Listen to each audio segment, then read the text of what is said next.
Hello and welcome back to the last formal session of the day. When this one is over, we will have Pete, Kiefer, and I will sort of co-present a little summing up of the day, a little conversation, very short. Then there'll be a break, and then we'll have the sort of less formal overtime session, where, as I say, we'll have two-way video and some interactive discussion, which I'm really looking forward to. I think there's lots of issues that have been raised during the day that will be a good foundation for a great conversation. So for this session, we're going to be talking about the issue of community, building communities.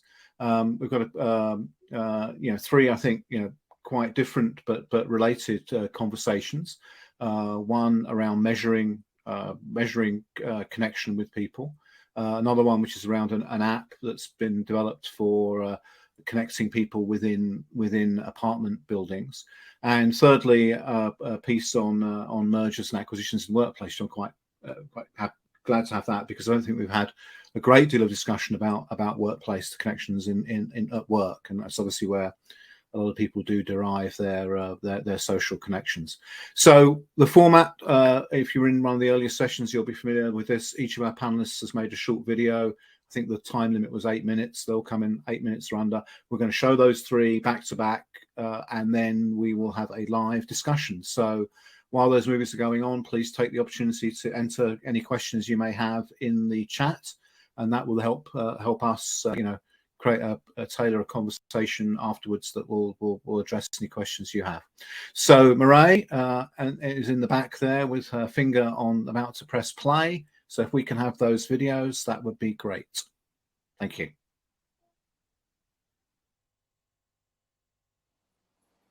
Hello, everyone.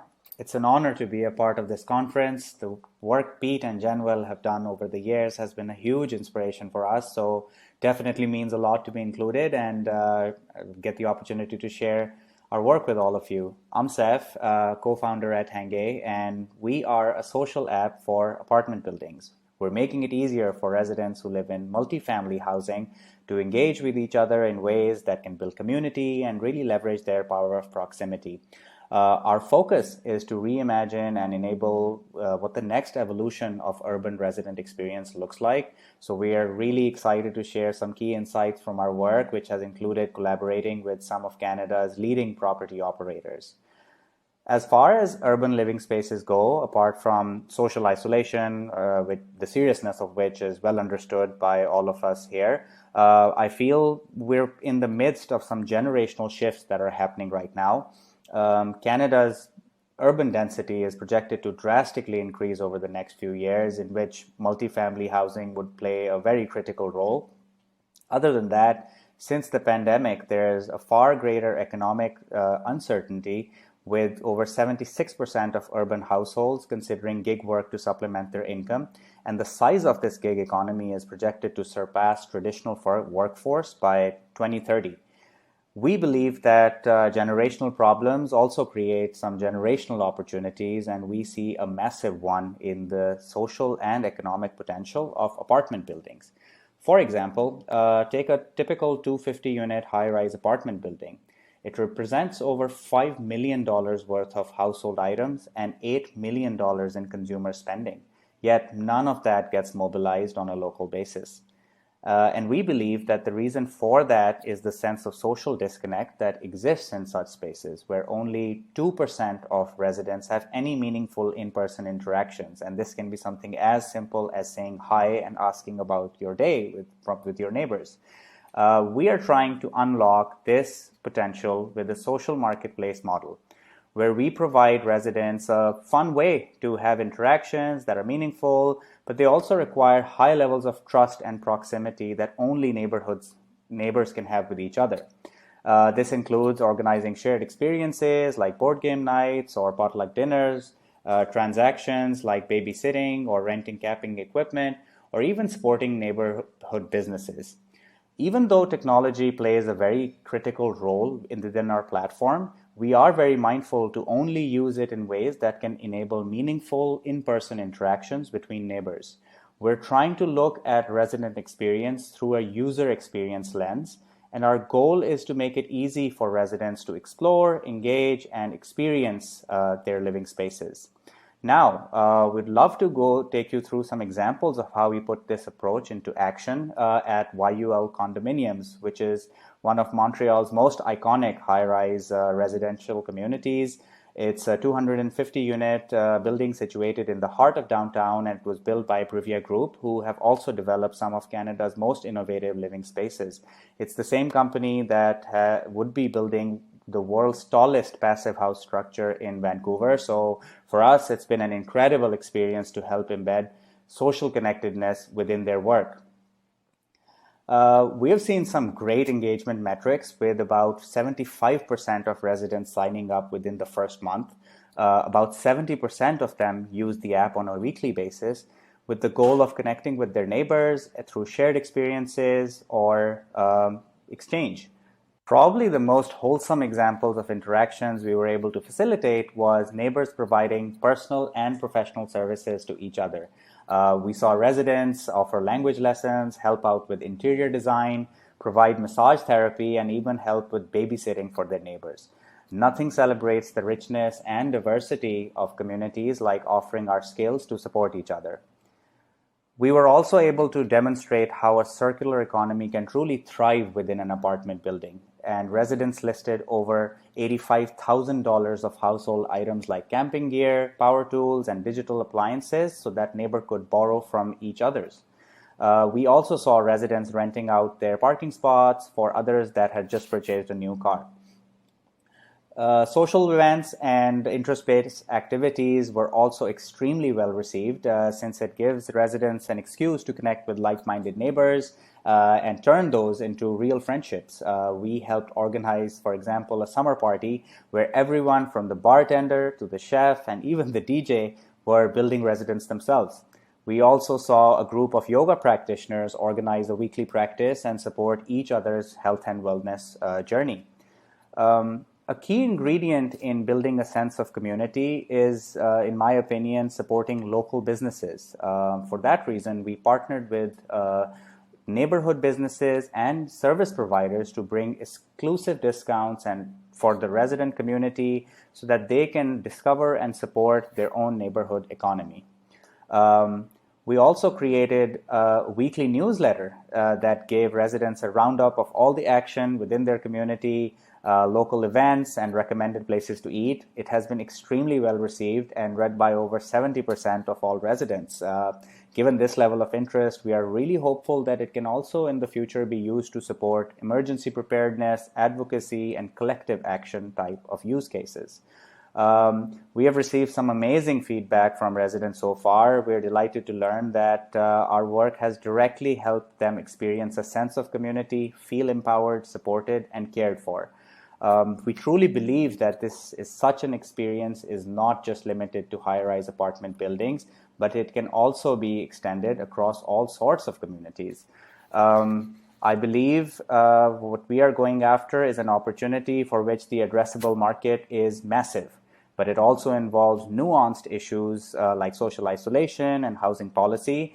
I recognize this is a huge task. It's not something we can achieve alone, so would love to learn from your ideas and perspectives. Feel free to shoot me an email and I'd love to connect. Again, it's a pleasure to be a part of this gathering and being able to share some of our learnings. I'll leave you with a short message from a resident sharing her experience with Hangeh. Thank you so much. Hi, I wanted to share my experience with Hangeh. I'm quite new to Montreal, so honestly this was a major app that helped me kind of get familiar with the surroundings, and I felt that I have a sense of community at YUL. I don't know anybody, so I was able to make some great friends actually at the condominium, and I was able to join some of the great events. I did one of the yoga events. I was able to sell this dining table set as well. So I found it really helpful, kind of like your one-stop shop where you're able to, connect with different people, even sell stuff, join activities. So it's really been very positive experience, and I'm glad that YUL has this great app that connects all of us together and really help introduce different activities, yogas, different gym activities, which I find very, very helpful to keep me physical and active. Hi, everyone. In today's talk, I will introduce a collaborative project between UBC researchers and United Way BC on an index assessing community cohesion in BC neighborhoods. First, I want to give you a background story about how we got together on this project. The United Way BC is passionate about building better connected communities, and they have been putting a lot of time and resources in developing the initiatives towards this goal, such as the High Neighbor program you see in this slide. And as their programs run in different neighborhoods across British Columbia, they wanted a reliable way to test how well those initiatives were serving different neighborhoods. They look around but didn't find an existing tool that is suitable, and that's when they look for researchers who can create something with them, which was us. And we decided to develop a new index called Community Cohesion Index, in short, CCI. So the goal was to develop an evaluation tool that can measure the change in the neighborhood that a local initiative leads to, and also to gather information about community needs in different neighborhoods. United Way had another goal to use the CCI as an engagement tool to start the conversation with residents about their neighborhoods, such as what they want to see in their neighborhood or how they want to contribute to it. And in this talk, I will focus on the survey component of the CCI that we have just finished developing. And we follow the best practices for developing a new survey scale. Starting from November in 2020, we have followed the process of conceptualizing community cohesion, generating items, evaluating items, modifying the items, and 2 sets of pilot survey distribution and data analysis. The first step was conceptualizing what a cohesive neighborhood means. And the UBC team brought academic literature, and United Way BC brought their insights from rich field experience. And we together defined different components of cohesive neighborhoods, as you see here, and developed items to assess them, which later were shortened to 14 items through the validation process, and I will introduce more in detail. We distributed these surveys in total of 8 BC neighborhoods so far, and participants filled out the survey mainly through the mobile link or using the paper survey. Pilot surveys have 3 components. First part, questions asking their demographic information in order for us to check whether our survey is reaching to residents from diverse backgrounds. And we, of course, included the CCA survey items to validate the survey.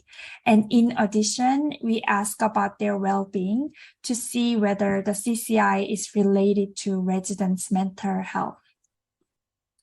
Based on the survey responses, the UBC team validated the scale.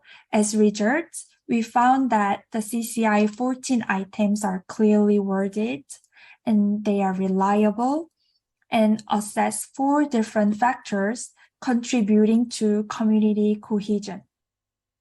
And the 4 factors are, first, a sense of ownership and membership. Second, a sense of connection. Third, neighborhood environment relevant to social cohesion. And fourth, residents' social engagement in their neighborhood. Then how can we use this index? As a reliable assessment tool, CCI can help us to understand what makes cohesive neighborhood. For instance, we can ask questions like, what are the important environmental factors to make one neighborhood more cohesive? Is it having more social spaces like parks and libraries? Is it safety? Or is it cleanliness of the neighborhood? Or within the same neighborhood, who experience their neighborhood more or less cohesive? Are they homeowners or are they apartment dwellers? We can also understand how living in cohesive neighborhoods impact residents' well-being and their resilience in response to disasters such as flooding, wildfires, pandemic that we have seen around different places in Canada. In conclusion, this information can inform us in developing evidence-based strategies that serve different neighborhoods' needs. This is an example from the CCI survey. We can know how often residents in neighborhood A interact with each other. And this is the example responses. Using this item, we can compare the trend between different neighborhoods to identify which neighborhood might need more support. And we can also see if neighborhood initiatives can make residents interact more with each other after their initiatives end. Or using CCI, we can see who experienced their neighborhood as more or less cohesive, even within the same neighborhood. For instance, our survey data show that residents who are younger, residents with lower family income, residents who are renters, or residents who live in apartments are less likely to engage in their neighborhoods. And such information can be used to determine the necessary target of neighborhood programs.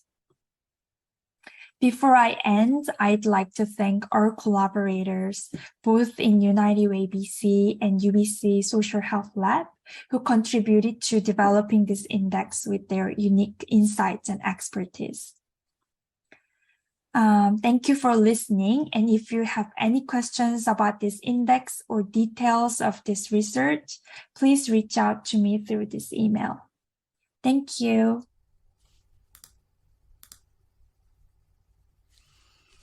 Hello, everyone. In case I haven't yet been introduced, my name is Erin Landry-Baker, and I'm the founder and principal of Yellow Door Solutions. I am delighted to be here today. Thank you for having me. Over the next 8 minutes, I'm going to present a case study on how Yellow Door Solutions partnered with Acclaim Health to use change management best practices and staff insights to create connection through an organizational amalgamation. So it's helpful to provide a bit of background on the two organizations involved in the amalgamation. Acclaim Health is a small home care organization that operates in both Halton and Peel regions in Ontario. And prior to amalgamation, they were operating 2 different adult day services sites, whereas Seneca, a very small organization of about 30 to 40 people that were operating 3 different adult day services sites in both Halton and Peel regions, very similar to Acclaim. So the board of directors in the fall of 2019 approached Acclaim Health to see if they would be willing to amalgamate, and that was approved. And so steps started to be taken to amalgamate both organizations to create a newly formed adult day service and caregiver support department as part of Acclaim Health and Community Services. So that's about the time when I came on board. I was hired to provide both organizations with change management and project management support throughout the amalgamation. So my challenge was to provide a smooth, successful, and supported transition from being 2 distinct organizations to a single, unified, amalgamated organization. The go live for the amalgamation was April 1, 2020. But as I mentioned, I was brought on board in the fall of 2019 to provide that support. So a key piece to our approach that we took was to establish a project governance structure that was inclusive of representation from Acclaim Health, as well as representation from Seneca. We also created a temperature check network that had representation from each of the 5 sites across the 2 organizations that were going to be experiencing the most amount of change. And so we had representation on that temperature check network that fed into that joint amalgamation planning committee that consisted of representation from both Acclaim Health and Seneca.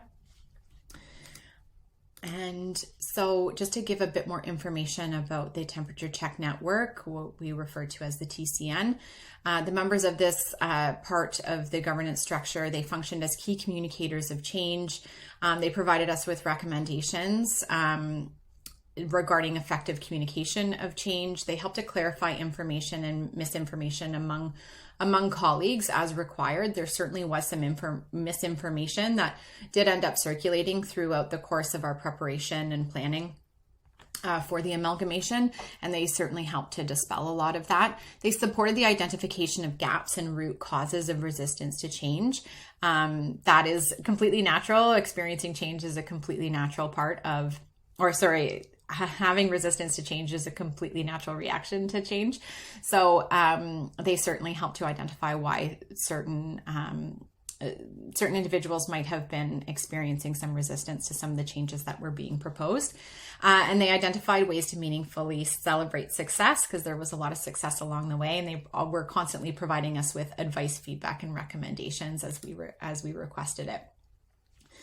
So there were a number of assessments that were conducted to identify areas of risk and to help to inform the development of the change strategy. And we also conducted surveys to assess awareness of and desire for the announced change. So after we announced the amalgamation, a survey was distributed, and we were able to take a look at how Acclaim Health responded, or Acclaim Health staff responded differently than Seneca. So both organizations, or both respondents, both sets of respondents, were certainly excited about the same thing. So that was a really nice thing to see and share among all of the different groups that were about to become one department, that everyone was excited about growth. They were excited about client benefits and the opportunities that the amalgamation was going to provide them. But they were certainly different. They certainly had concern about different things. Staff at Acclaim were more concerned about loss of opportunity, loss of space, and increased workload, whereas staff from Seneca were more concerned about job loss and job security, pay reduction, and loss of that family feel of a small organization. So Seneca, prior to amalgamation, they were about 30-40 staff. Acclaim Health, prior to amalgamation, they were about a staff of 600. So the staff at Seneca were very worried about the loss of that connected family feel. So we use that information to develop a change management strategy that comprised of a communications plan, a sponsor roadmap, coaching plan, a resistance management plan, and a training plan. And all of that was developed with the objective of moving all of the individuals that were experiencing change along ProSci's change management trajectory. So the ACGAR model. So that's awareness, desire, knowledge, ability, and reinforcement. So in addition to all of the assessments and creating that strategy, we also did a team building and department visioning session for the newly formed department, where the entire theme and the objective was for all 5 sites to come together virtually. Unfortunately, we still weren't able to come together in person at the time, but we had a really great virtual event where the different sites were able to share their ideas about becoming a connected and supported department. We invited ThinkLink Graphics to come in and to basically graphically represent everything that we were speaking about that day. And so they were, and shared we shared this so this was the product that came out of that session, and we were able to distribute to all participants following that great day together. So the results of our efforts, we ended up with a smooth, successful, and supported transition from being two distinct organizations to an amalgamated organization. We did it despite everything that was going on in the world, April 1, 2020. The project was completed on time and on budget with 0% turnover 6 months post-amalgamation. We did enhance the change management competencies among both organizations' leadership. We created timelines that enabled those at-guard transitions. So those transitions from awareness, desire, knowledge, ability, and reinforcement. And we tried to mitigate change saturation among the legacy Seneca staff because they were the ones experiencing the most amount of change. So we had continuous engagement. We were constantly course correcting. We had constant communication to make sure that all the right information was being sent at the right time through the right channels to the right recipients. So I think one of the best parts, and I think what would be most relevant to this audience, is that we were able to create familiarity, support, and comfort among newly formed adult day services and caregiver support department staff in advance of the amalgamation and transition from working from home. So there were because we had already had some meetings together, we had individuals that were participating in the that change network that I spoke about. People had already created those human connections before having to go into their homes and before also due to lockdown and also before amalgamating together in an organization. So people felt comfortable reaching out to one another to ask questions in this newly formed organization. So Acclaim Health staff supported these shifts from desire to knowledge among legacy Seneca staff. In some of our temperature check networks, really helping the Seneca staff to understand how some of the transitions would happen, as well as we created a vision for becoming a connected and supported department. So post-amalgamation survey results were impressive. We did ask, to what degree do you agree with the following statement? I have felt supported and engaged in my transition to becoming a member of the Acclaim Health team. And 100% of respondents either agreed or strongly agreed with that statement. They were given the option to say that they felt neutral, that they disagreed or strongly disagreed, but everyone who responded extremely positively. Which was really exciting. And so in addition to asking that question, we also asked people to explain why they did or did not feel supported. Obviously, people did feel supported, but these were some of the comments that we received. And I think a big part of that was because of some of the human connection that we had created in advance of the amalgamation that also coincided with lockdown from the pandemic. So thank you so much. I've gone over time. I do apologize. But if you are interested in talking about change management and achieving some of these results for any changes that are coming up in your organization, please reach out. Thank you so much.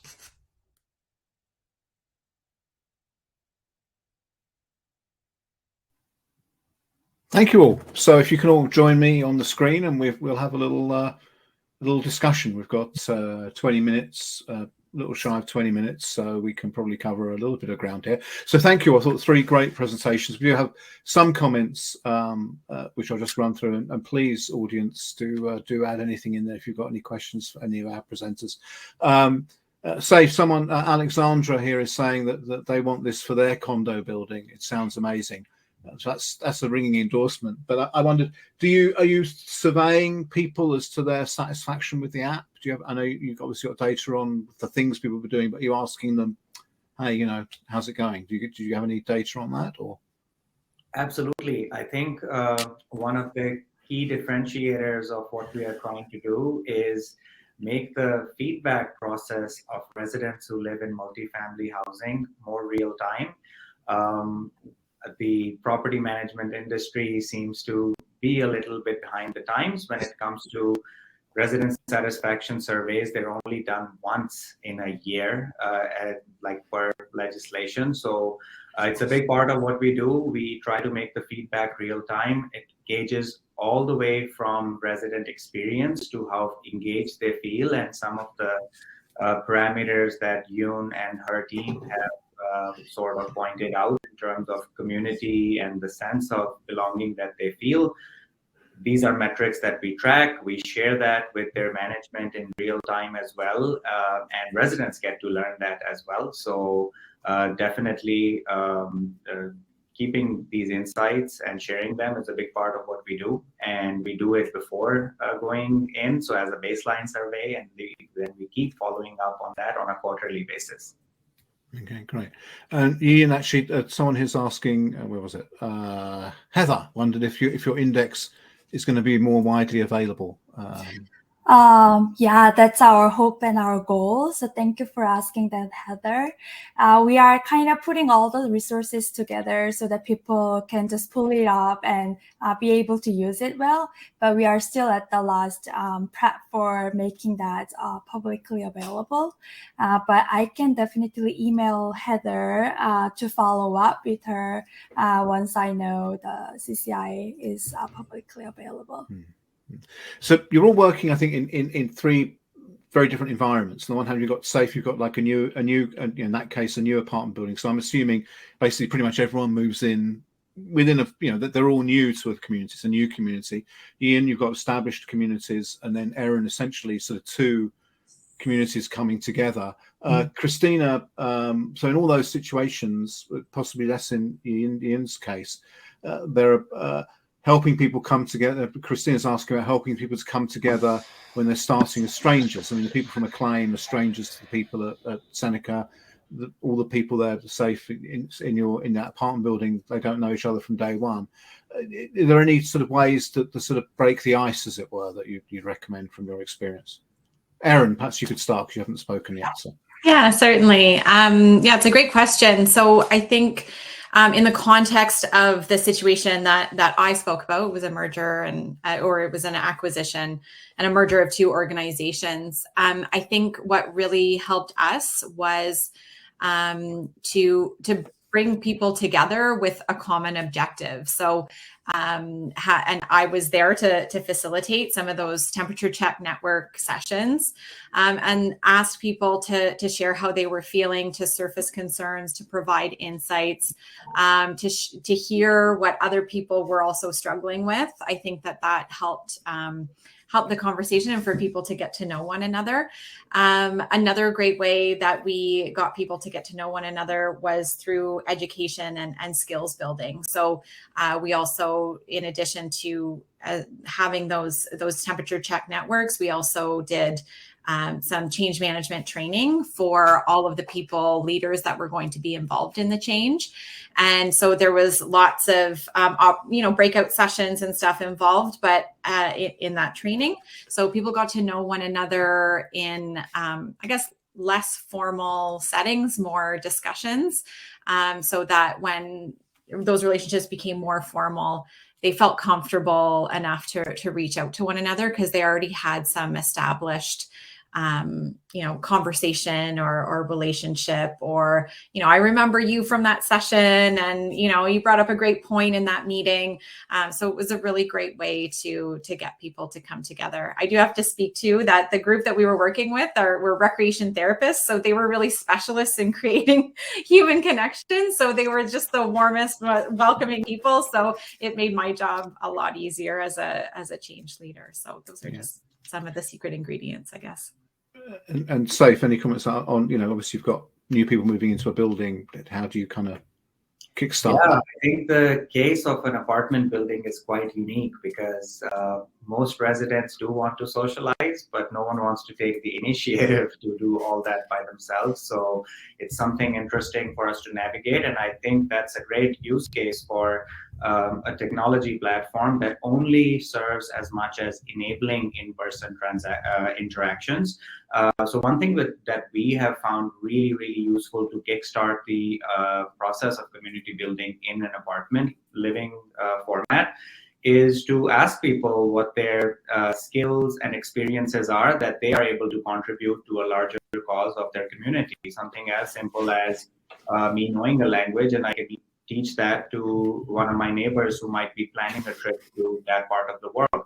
So that has worked very fantastically for us. It really gets to show the richness and diversity that we truly in Canada, especially in urban areas, have within our communities. And I think it's a beautiful way for people to get to know each other by offering something first, and that creates that repeated interaction aspect of it. And then I think, all you need is a good, the first good interaction, and then a friendship forms. So that's a very organic way to kickstart that we are seeing, at least in our work. Yeah, Yeeun, you're nodding enthusiastically there. Could you see sort of translating what Saif's doing in an apartment to a community that's not a single what's the phrase you use, Saif? Sorry, a multi-family thing, right? Yeah. Because it's not a condo building or an apartment, right? You could imagine that. Yeah, for me, it was really exciting to hear about the Saif's ideas and what you are doing, because what we found as one important dimension of community cohesion is that people feel sense of ownership and they have something that they can contribute to that network or that group that they belong to. So being able to share that what I can contribute, whether that's skills or time, and kind of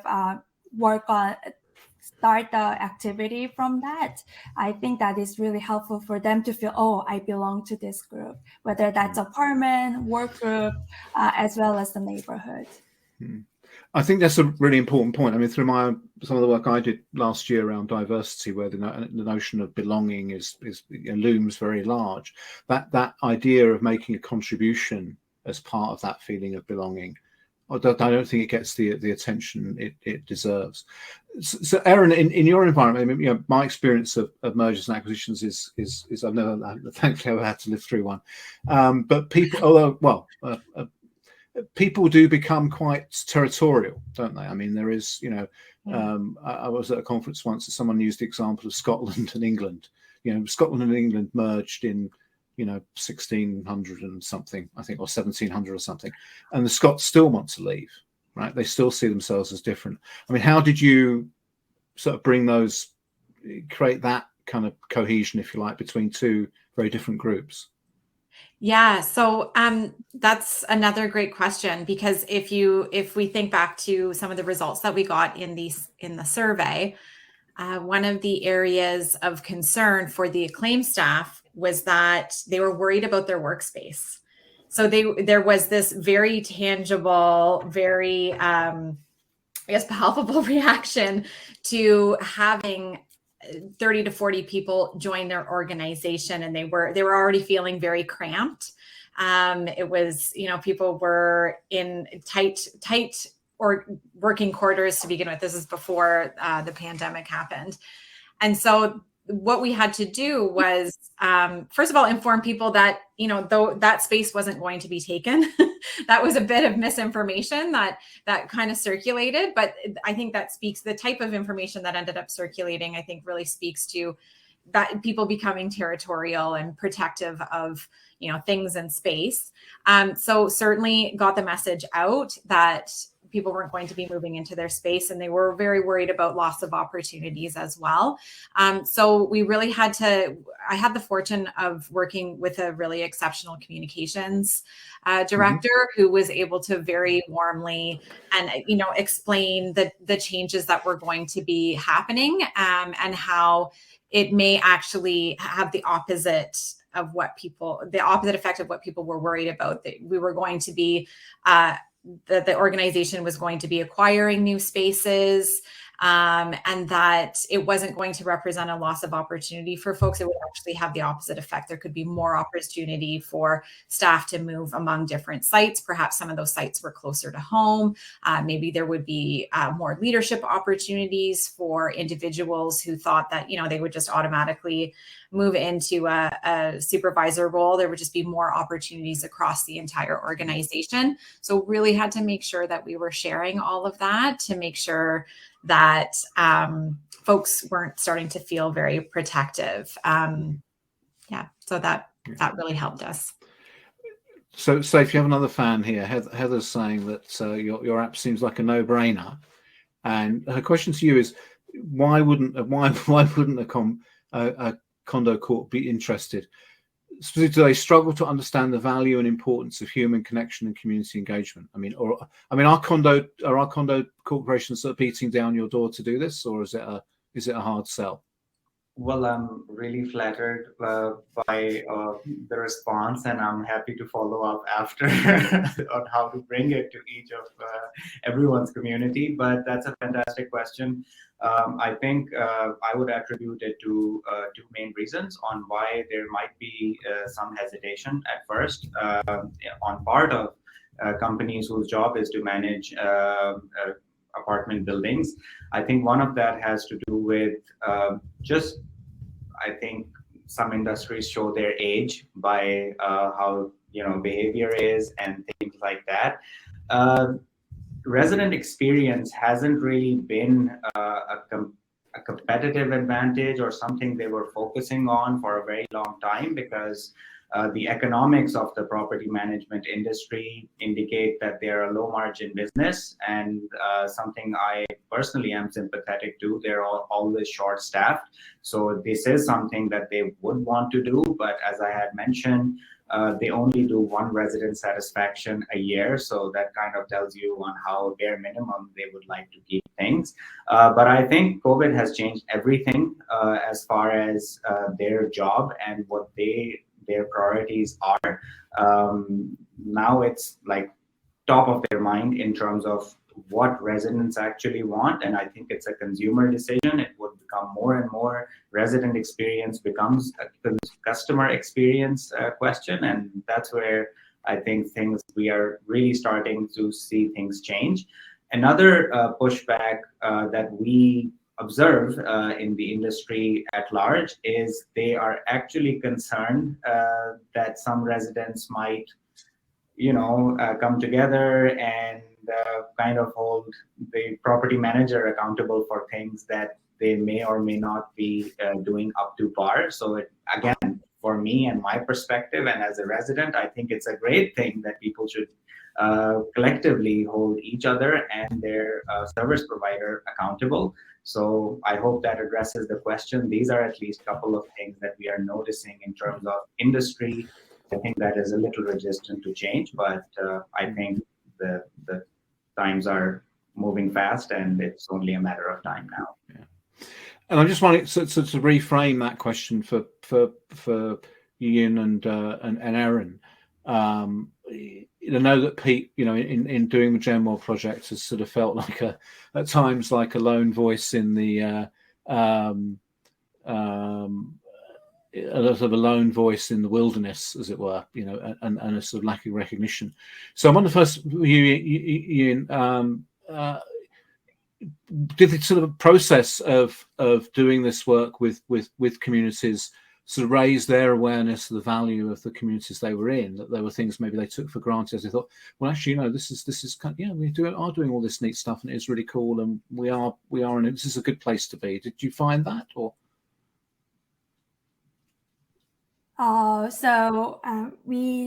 think even within the same neighborhood, people's experience can really vary a lot. Some people would say, we have an item asking, I feel proud to live in this neighborhood, or if I have a choice, I will still choose to live in this neighborhood, assessing their loyalty or their pride. I think people really vary, even in the same neighborhood, depending on their own experience. Some people are better connected. Some people feel, I'm a member of this neighborhood, whereas some people, well, I don't know how long I will stay in this neighborhood. I might move next month, especially for people who are renting the place.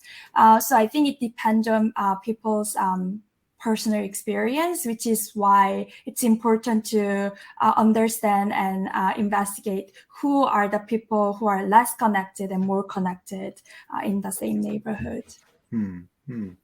So Erin, I'm just thinking, again, I've dabbled in the merger world and often talk about sort of different cultures merging and the sort of culture. I used to do something on workplace culture, and whenever the issue of kind of community came up within the people who were experts in corporate culture, they were invariably incredibly dismissive.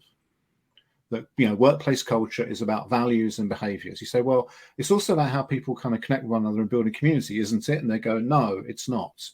Are you finding that changing in your world? I mean, not just specifically about the one case you spoke about, but is the message about, and or you could disagree, you could say that culture is about values rather than connection. No, is that changing at all?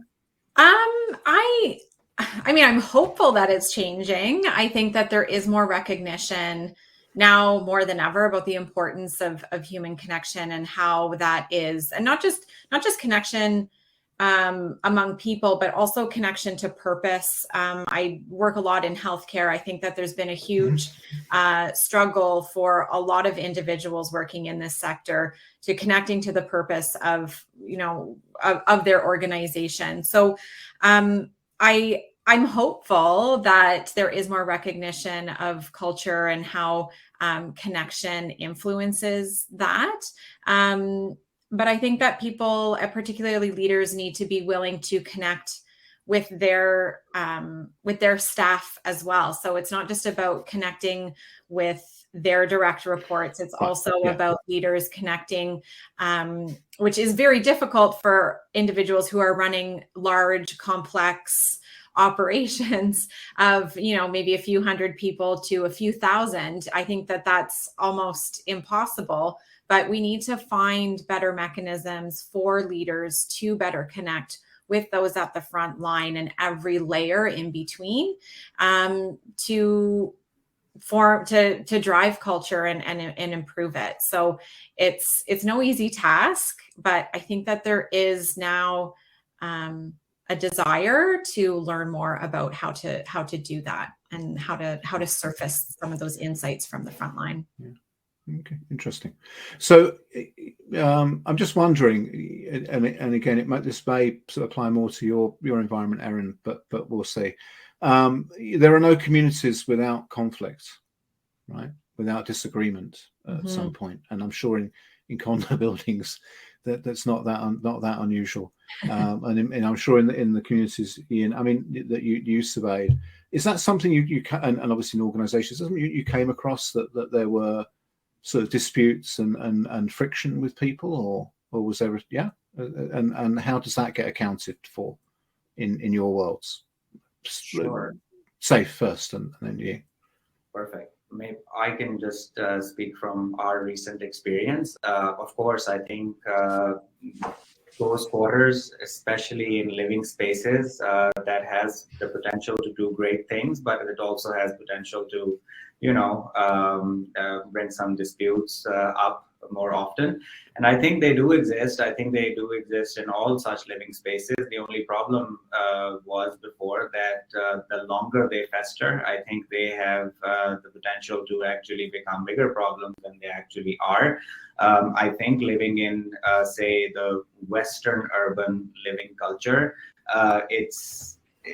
it's a little passive at times as far as people having the right forum or avenues to discuss disagreements and differences. And in my opinion, at least, it does not need to wait until a condo strata board meeting for people to air them out. The fact that there is a more connected, if people feel more connected to their community or their living space, they are more likely to bring these issues up before they become concerns and cause greater damage. And we are already seeing that. Like, we say something as simple as a noise complaint, people are a lot more understanding if someone is able to just apologize right there. If something happens, it can happen. The fact that it's in a more public setting, it makes it easier. And the fact that people tend to know each other through, a summer party you attended together, you tend to be more forgiving as well in terms of behavior. Otherwise, if you're a complete stranger, I think we are way more unforgiving in our social behavior. So I think through our work, we are actually seeing that become a positive impact, that there cannot be a community that does not have disputes or issues, but I think there's ways to address them, and catching them early is probably one of the ways to go. I'm thinking of the Seinfeld episode where They have everyone's hugging in the lobby, and Jerry sort of like, I'm having none of this. So I don't want any. And then he becomes this sort of pariah because he won't hug people. Sort of. Anyway, Yeeun, do you want to weigh in on that? Was there any sort of conflict in those communities that you were looking at? We didn't directly ask about the conflicts within the neighborhood, which actually is very interesting to look at, because we were more focusing on how people are well connected, but that's important other side of connection, that it can also sometimes create stress or different conflicts. I do think that when people have the sense of solidarity that we are also assessing, feeling that people would look out for each other if anything bad happens in this neighborhood, if they believe that they have a solidarity with each other, whether they know them directly or not, I think it also kind of shifts their perception of people in their neighborhood. Oh, they are not just someone completely stranger. Even if I don't know them by name, we are all kind of are here to support and help each other. So I think that sense of solidarity should be a buffer for those potential conflicts and disputes. Okay, well, we've got just a couple of minutes left. So is there anything anyone wants to say to any of the other panelists, or ask them a question, or any final comments related to this? Or Sure. I think I have something very brief to say. As someone who did not grow up in Canada, I'm from Pakistan originally, and there's parts of the world where people with way fewer resources find a greater sense of community. And it all starts, I think, at a very individual level.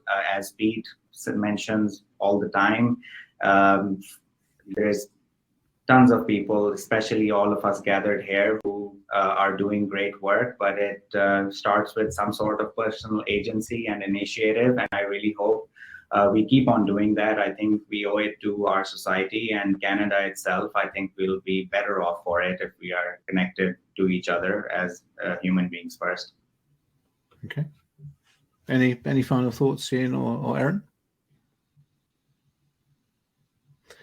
Okay, well, thank you all very much. It's some interesting perspectives, and I'm certainly I look forward to the day when organisations and employers see themselves as communities in the same way that Yeeun and Saif have demonstrated with their work, and like I say, obviously, Saif, people seem to. I mean, it certainly does seem a no-brainer, doesn't it, that people living in an apartment building or a condo building would have some sort of communication in that way.